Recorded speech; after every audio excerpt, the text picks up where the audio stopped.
Why did the Vikings go to Greenland and called it Greenland? And why did the River Thames, running through central London, used to freeze over 4 times a decade? It even became a thing that frost fairs were held on the frozen river. And how are these two events connected to the most infamous graph in the climate debate, the hockey stick graph? You want answers? You don't want the truth. It's really happening. Do you understand? You make up your own truth. For the sake of our children and our future. Everyone tells you what to do and what's good for you. You can't handle the truth. They don't want you to find your own answers. They want you to believe theirs. People are dying. Why are so many people going in the same direction? And why am I going in the opposite direction? Maybe someday I'll find out.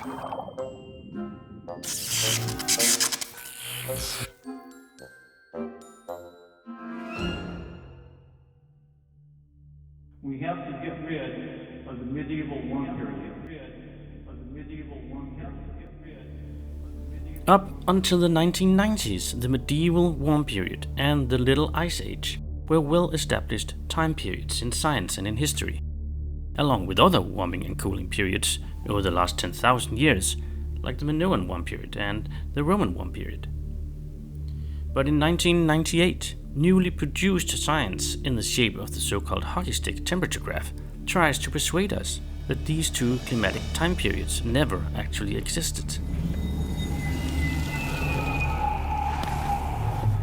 But what is up and what is down in this delicate matter?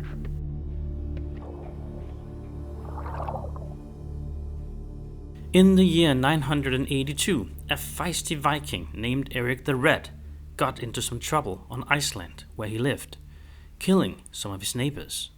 It was not without reason, since the neighbors had killed some of his slaves and stolen some of his property. Nevertheless, he was outlawed and exiled from Iceland and had to find a new place to live. He explored the seas around Iceland, hoping to find a long talked about mythical land. He succeeded and found land 1,500 kilometers away from Iceland. He named the new land Greenland because the valleys were so green there. He eventually settled on the southwest part of Greenland, along with some 700 people, forming 2 larger settlements, one to the south and one to the west. The Vikings who joined the settlements from Iceland continued their lifestyle in the new green land, with farming, hunting and fishing. This was, of course, possible because the climate was warmer at that time. This was during the medieval warm period, which lasted from about 800 to 1300. At its height, it is estimated that there could have been more than 20,000 Vikings living on Greenland. But after some time, the climate got colder, putting a strain on living conditions. This was the beginning of the Little Ice Age, which lasted from about 1300 to 1850. Eventually, the Viking settlements on Greenland were completely abandoned.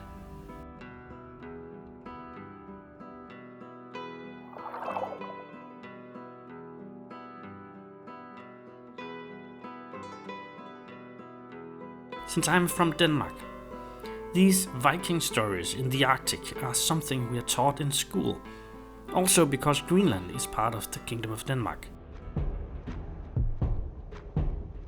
We are also taught some other things in our history classes. Throughout the last 1,000 years, Denmark and neighboring Sweden have fought many bloody wars against each other. Nowadays, we are friendly neighbors. I think Danish people are amazing. I just love Denmark. Unless we are playing football matches. But not so much back in the day. What is particular about Denmark is that it is a small, flat country with many islands, surrounded by lots of water. All this water has historically made it difficult to conquer for foreign powers. But in the winters of both 1658 and 1659, some famous battles took place in the First and the Second Carl Gustaf Wars, where the Swedish army could cross the frozen seas in wintertime by foot.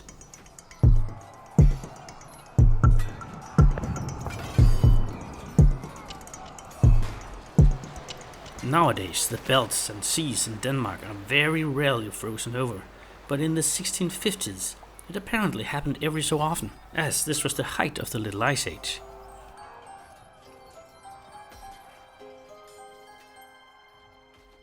Across the North Sea, Denmark has another neighbor of sorts, England. Here we also have testament of the Little Ice Age. The River Thames in central London froze over 4 times a decade during a period of several hundred years. Frost fairs were held on the river. It was a great festivity. The last frost fair was held in 1814, with the participation of the king and queen and even an elephant to boot, out on the ice. The people of London in 1814 didn't know that it was going to be the last frost fair. But they were, unbeknownst to them, in the declining era of the Little Ice Age, which finally ended around 1850.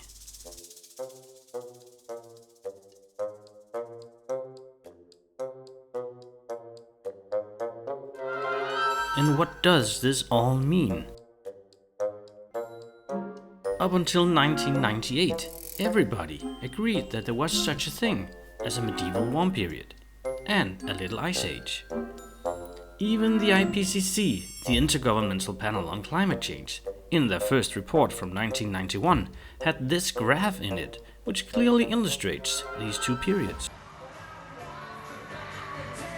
But then, the tune changed. Exactly why is not immediately clear, but apparently some people in the IPCC camp started to really dislike the medieval warm period, because it was somehow at odds with the whole climate alarm narrative. For 2 reasons. It was difficult to convince people that the current warming was unprecedented, as the alarmists kept saying, if there was a medieval warm period with warmer weather less than 1,000 years ago. And it was difficult to explain why this warming had occurred, since there were no human-caused CO2 in the atmosphere in the Middle Ages.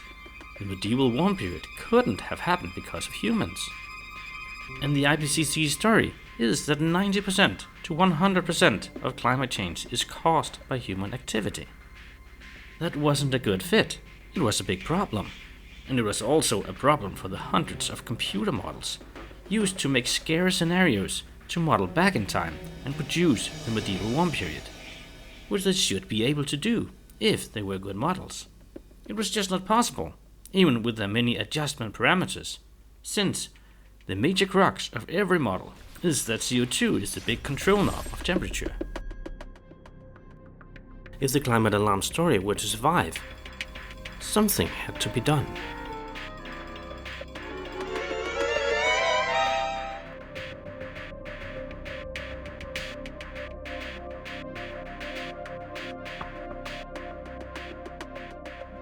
I am a geologist and geophysicist.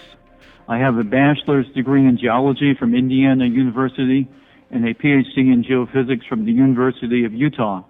My field of specialization in geophysics is temperature and heat flow. In 1995, I published a short paper in the academic journal Science. In that study, I reviewed how borehole temperature data recorded a warming of about 1 degree Celsius in North America over the last 100 to 150 years. The week the article appeared, I was contacted by a reporter for National Public Radio. He offered to interview me, but only if I would state that the warming was due to human activity. When I refused to do so, he hung up on me. I had another interesting experience around the time my paper in Science was published. I received an astonishing email from a major researcher in the area of climate change. He said, quote, "We have to get rid of the medieval warm period," unquote.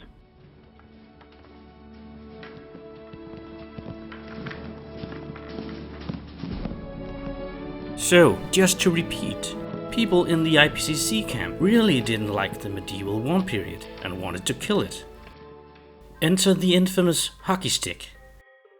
Michael Mann, an ambitious physicist dealing in tree ring data, found a creative way of using different series of tree ring data and run them through a specially designed algorithm to produce the hockey stick temperature graph, which effectively flattens past climate temperature and eliminates both the medieval warm period and the Little Ice Age, but in contrast has a sharp uptick, the blade, at the end, showing an alarming rise in temperatures in modern times.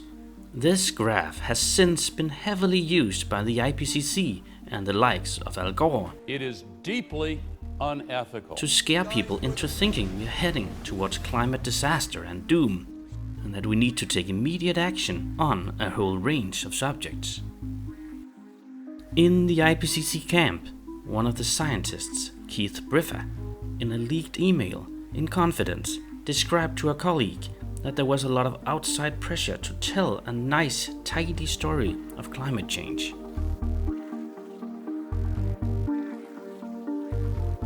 But that he himself thought it problematic, as he believed temperatures to be just as high 1,000 years ago.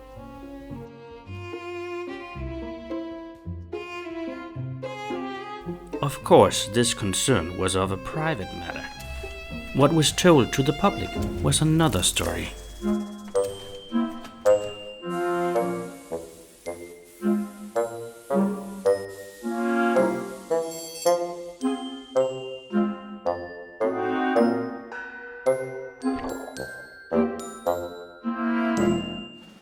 With the hockey stick, Michael Mann and his cronies made what they elegantly described as a reconstruction of temperature data.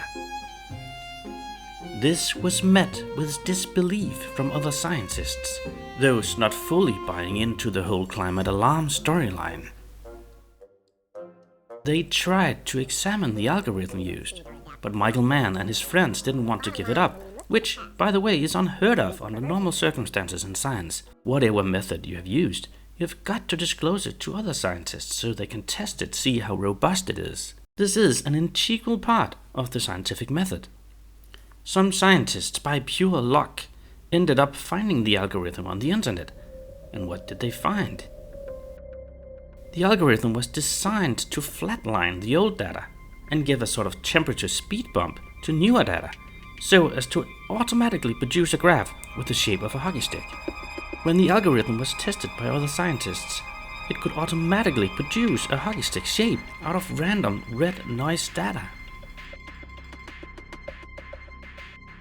Also, if we look at the underlying graphs of data of tree ring series, almost none of them show a rise in modern times, but those that did were given several hundred times more weight through the algorithm. You know, did you hear that? Hear what? Are you sure this line is clean? Yeah, of course I'm sure. So all in all, the methodology behind the hockey stick graph was seriously flawed and manipulative. But that didn't matter to the IPCC. They embraced the hockey stick so much so that it was used as a poster graph for their 2001 assessment report. And who did the actual approving of this so-called scientific paper from the IPCC? Michael Mann himself, who was, coincidentally, also one of the lead authors of the IPCC report, approving his own paper.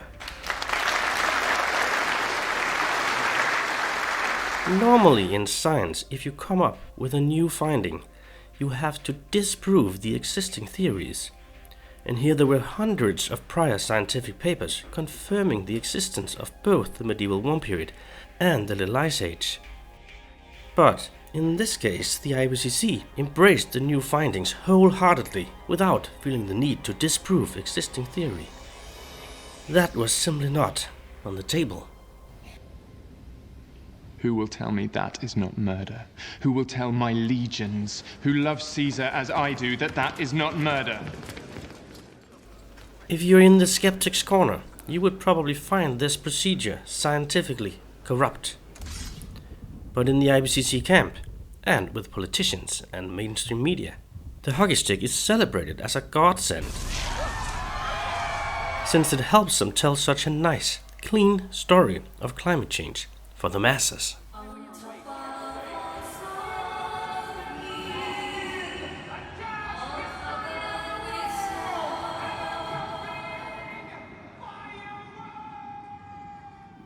I wonder what Eric the Red or the people at the Frost Fairs in London would say if they knew they were being wiped from history